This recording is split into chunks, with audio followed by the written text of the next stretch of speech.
Diffracted on the surface due to radiation.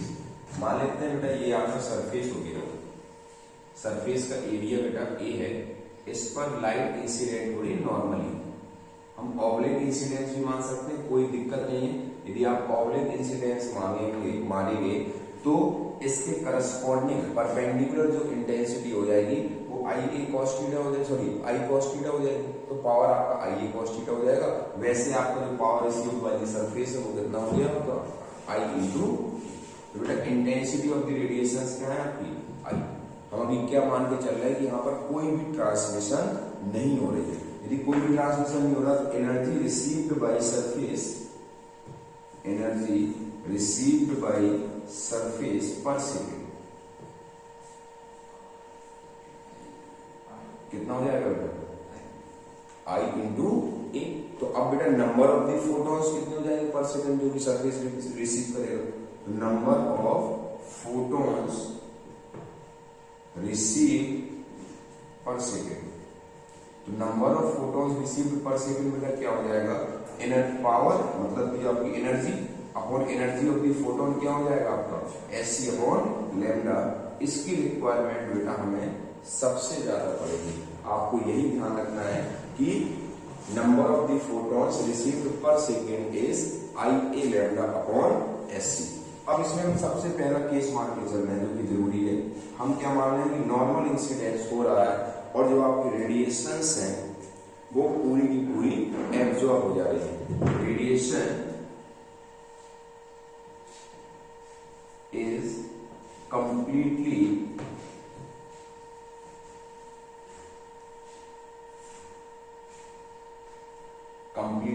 Absorb by the surface. यदि बेटा पूरी की पूरी आपकी एब्जॉर्ब हो जाएंगी तो क्या है यहाँ पर जो ए की वैल्यू बेटा 1 होगी और आर की वैल्यू 0 हो जाएगी। एब्जॉर्प्शन कोएफिशिएंट क्या होगा, पूरी की पूरी एब्जॉर्ब हो रही है तो ए ओवर आपका 1 हो गया और आर की वैल्यू क्या होगी बेटा 0।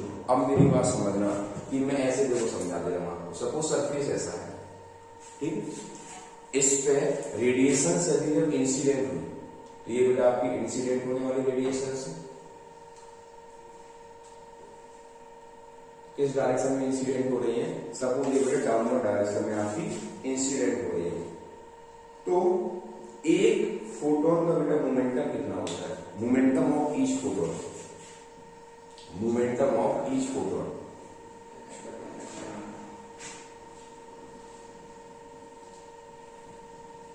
h by lambda. ये बताओ मैं यदि इनिशियल मोमेंटम की बात करूं तो क्या बेटा जो आपका इनिशियल मोमेंटम है वो h बाई लैम्डा हो जाएगा डाउनवर्ड डायरेक्शन में। नहीं डिपेंड करता है, आप सरफेस को ऐसे भी रख सकते हो, ऐसे यहां से भी लाइट इंसिडेंट करा दो, कोई फर्क नहीं पड़ा। बट हम जैसी सिचुएशन को लेके चल रहे हैं, क्या इस केस में जो आपका इनिशियल मोमेंटम है वो h बाई लैम्डा और किधर है आपका डाउनवर्ड डायरेक्शन है कि नहीं।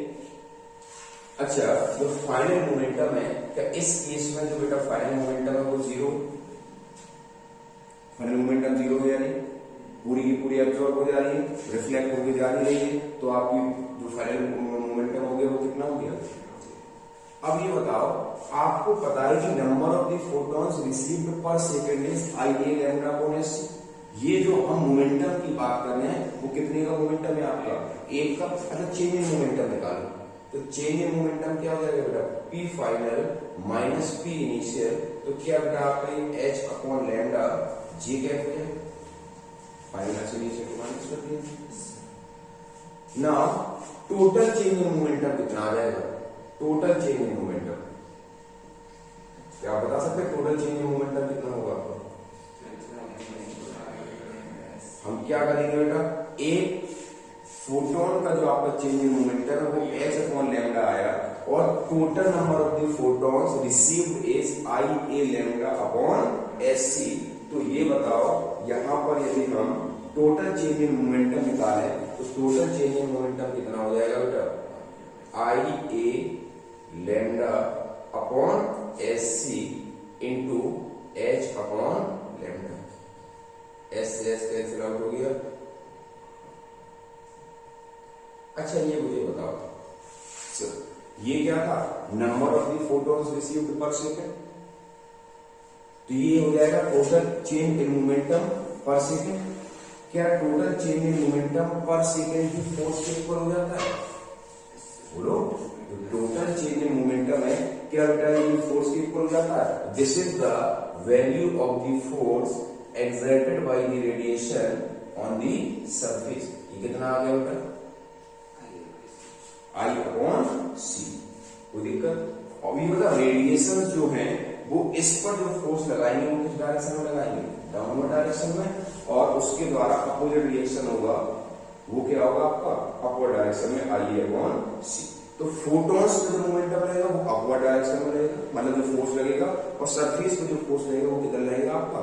डाउनवर्ड डायरेक्शन में। ये कितना हो गया आपका? आई ए अपॉन सी। ये बताओ, यदि फोर्स है बेटा तो क्या प्रेशर नहीं आप लिख सकते हैं यहाँ पर? फोर्स प्रेशर इक्वल टू क्या हो जाएगा आपका? फोर्स पर यूनिट एरिया, जिसे हम सिंपली क्या बोलते हैं? Radiation pressure.